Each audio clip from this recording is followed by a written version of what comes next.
What's up, everybody? Welcome to today's edition of Everyday Discipline, where we decode, deconstruct, and reverse engineer self-discipline for you to get whatever it is you want in your life. My name is Brent Kokel, and I am your host. Thank you guys so much for being here on the podcast with me today. I know that there is a lot of stuff coming at you. As always, you live in the chaos of abundance, just like me, just like everybody else on this planet, with hundreds or maybe thousands of things competing for your attention every moment of every single day. And you have chosen to give up some of your bandwidth here on this podcast and invest in yourself for the next 10 to 14 minutes. That's how long these things normally last. I don't really know how long they're going to go when I first start out because I got a basic framework and then I basically fill it in as I'm going off the cuff throughout the episodes. If this is your first time here, recognize there is a fee to have listened to this podcast, and that fee is simply to do something with the information that you get on this show. If I make you think about something differently, if I give you a different perspective, then your job is to go use that and improve your life in some way in the next 24 to 48 hours. Simplest possible action you can take. All I care is that you actually take an action, because if you're here investing your time, you might as well get a return on that investment, which you're not going to get just by listening to this podcast or any podcast for that matter. What matters is the return of your investment by doing something with the knowledge that you learn.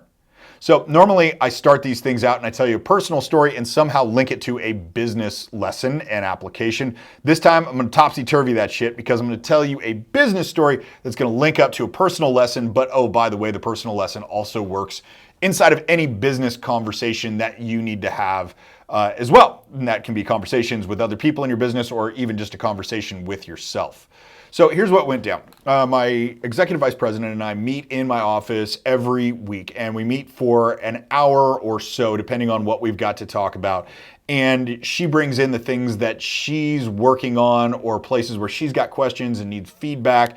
And she does an amazing job. Like this woman is absolutely amazing at her job. And I'm very grateful that she is in this role as executive vice president. And like, it's one of the best hires that I've ever made. Like, she's awesome. But still, she comes in and she needs feedback for things at some time. And one that came up recently was she wanted to implement this new software tracking system. One of the things that we do in our commercial real estate management is we go out and we visit the properties that we manage. So our employees go out and they get in their cars and they go and they drive to these different locations. And they go and they visit the property, they look at it, anything needs to be taken care of and maintained, they make a note of it, send out a work order. Like, that's pretty much the process of what we do. And how they're tracking their mileage, because we reimburse them for that, is on a piece of paper like it was 1994. And so she's looking at it going like, we really need to update this, because that was one of the things I was never really good at. I was good in this company at having a vision and saying like, all right, let's go do that. But really, when it came to the execution, I needed somebody better than me at that aspect of it for this business. And that's where the executive vice president like fits so perfectly inside of that whole thing. So anyway, she's like, hey, we need to get rid of the paper. We got to go to something different, which is, let's do an app. And she goes and she finds an app that people can download on their phones that you tap it and it tells you where you start, and then you tap it again when you get there and it tells you where you finish. And the whole purpose of this is to pull away from the paper that we're writing down the mileage reimbursements on and moving it to a digital format. So it automatically gets uploaded and can be reimbursed easier and all that. But she goes and she tells the staff that she wants to do this and faces all sorts of resistance. You're going like, you don't trust us to go do our jobs. You don't like think that this is going to be better. This is Big Brother watching us. And anybody who listens to the show know that I'm like so anti-Big Brother. Like, I'm so anti-big government that it's apparent. And so clearly that's not the motive, because I signed off on this before she ended up putting it in front of everybody. But the perception that they had was that this thing was going to be watching over them, and they didn't want to do it. And she's in my office asking me like, what's my opinion? Like, why is it that they're not doing it? My feedback to her was that it wasn't about the change. It wasn't about the change that was proposed. It was about the alternative to change, which in this case was to stay exactly the same. That's what leads us into today's lesson. We're going to go through application here in just a second. But the lesson here is you're not going to change if you think it's an option to stay exactly the same. You are not going to change if you think it's an option to stay exactly the same.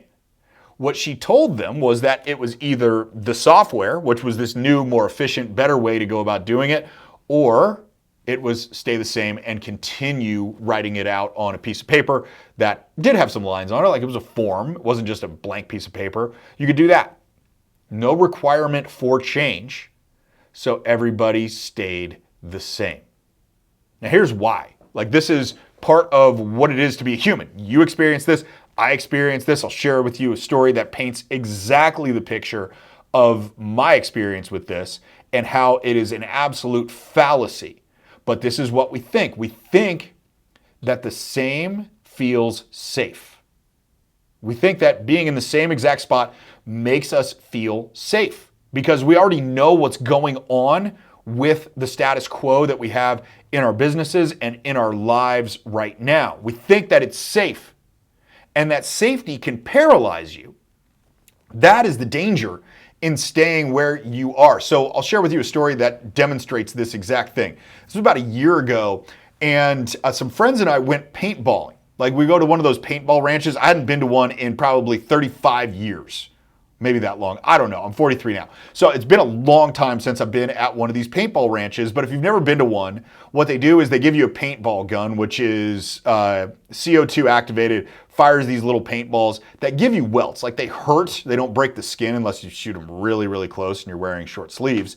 But you shoot it and it hurts. And the idea is that they put you against each other in two teams, and then you go through what I'll call a tactical village, even though it's just a bunch of structures made out of wood. It just sounds cooler when you call it a tactical village, and it kind of gives you a better example of what that might look like if you've never seen one. So they've got all these wooden barricades that are all full of all the different colors of paint from getting hit over time. And the goal of this was that one team would try to overtake the other by crossing our, quote, battlefield, grabbing a flag from the other team, and then bringing it back to our side. That was how you win. The other team was trying to do the exact opposite thing, grab the flag from our side and bring it back to theirs.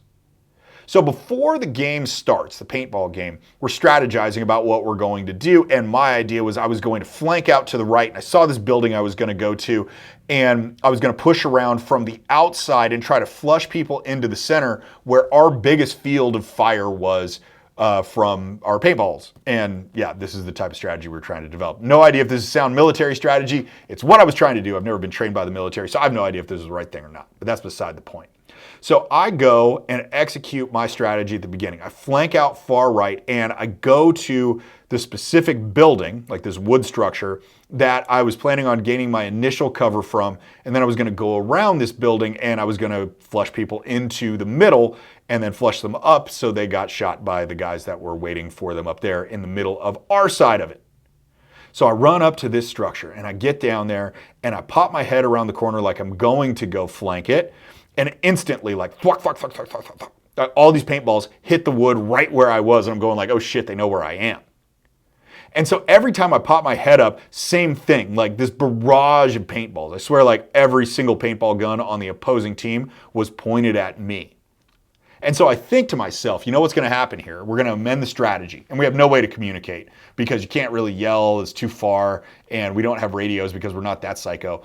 I sit there and I go like, all right, change the strategy. Here's what's going to happen. I'm going to sit here and I'm just going to wait because I know that I'm safe. Hint, I know that I'm safe right here because they've been trying to shoot me and they haven't been able to shoot me. I'm going to be fine. I'm going to wait for the middle guys that were going to shoot the guys once I flushed them up the middle to advance a little bit, take these guys out that are shooting at me. Then I'm going to be able to go and do my initial plan of going out to the right. There's still going to be stuff to take care of out there. So I'm sitting there. This is the process that's going through in my mind. And then roughly right after I came up with that idea of what was going to happen, somebody from the other team came right around the corner from where I was sheltering myself and quote unquote safe and shot me 4 times with a paintball from like 3 yards away, which hurts like hell. Like, I had welts all up and down my arm, even though I had this super thick sweatshirt on. I wasn't safe. I had the perception of being safe. And that safety and the perception of it paralyzed me, and had me stay in one location that in that game was ultimately the death of me. I'm glad we were only playing with paintballs. So that's the deal.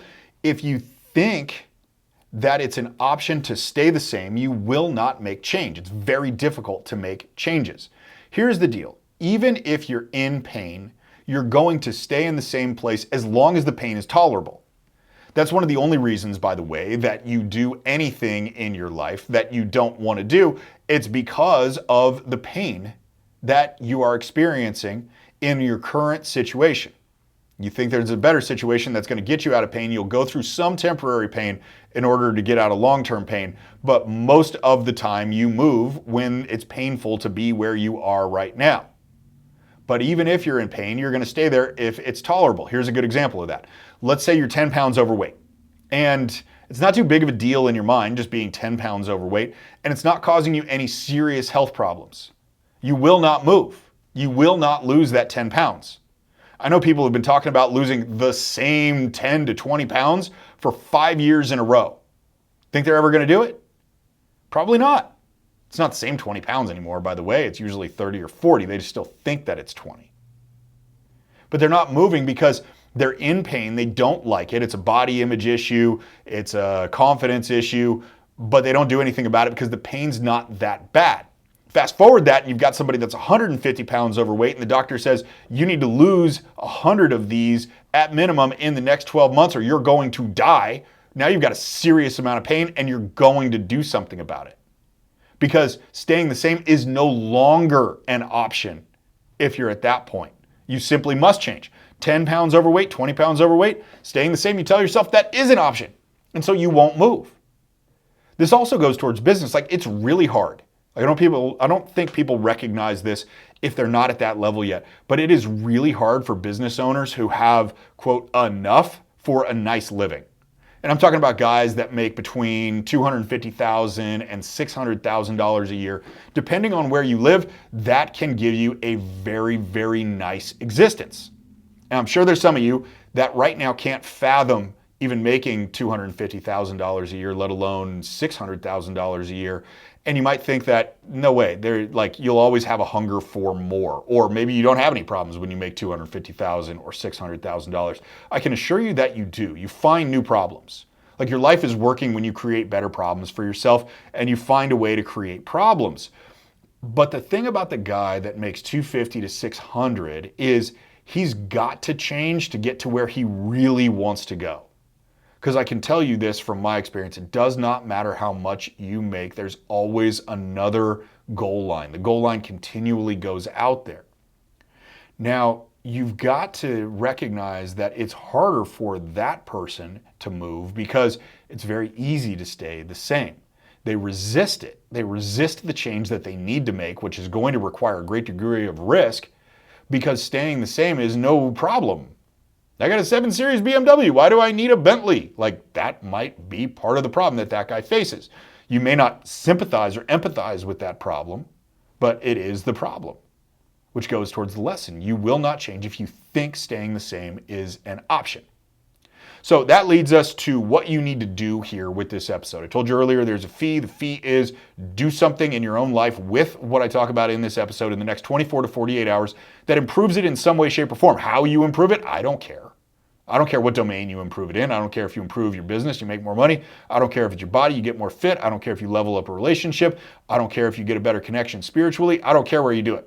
It makes no difference to me, but it does make a difference to me that you do something about it. So here's the question I want you to ask yourself. Where have you been telling yourself staying the same is the safe bet? Now, what this really has to do is the thing that you're avoiding, the thing that you know you need to do, the thing that you really, really ought to do, but you're just resisting it because you're telling yourself it's not so bad where you are right now. Find out where that is. That's step one. Step two is doing something about it. Now, that's the second step in the process, so it's not you need to do that in 24 hours, but right now just identify it. Where have you been telling yourself staying the same is a safe bet? Start with that. We'll deal with the action later. All right, guys, that is it. That is the episode for today. Do me a favor, if you have not already, give me a rating and a review on whatever platform you're listening to this show on. It helps me with the algorithm, helps me get this message out to more people, which is what I desperately want to do. I think there's a lot of people who are settling for the lives they have instead of building the lives and the businesses that they want. And hopefully this message hits somebody someday that needs it, that's going to trigger them to move. If you do like and if you rate and review this podcast, it's certainly going to help me reach more people. So I greatly appreciate you if you have done that. If you haven't done that yet, please do so today. And that would mean the world to me. All right, guys, that's it for the episode. I'm going to do my job and come back next time. I want you to do your job and you come back too.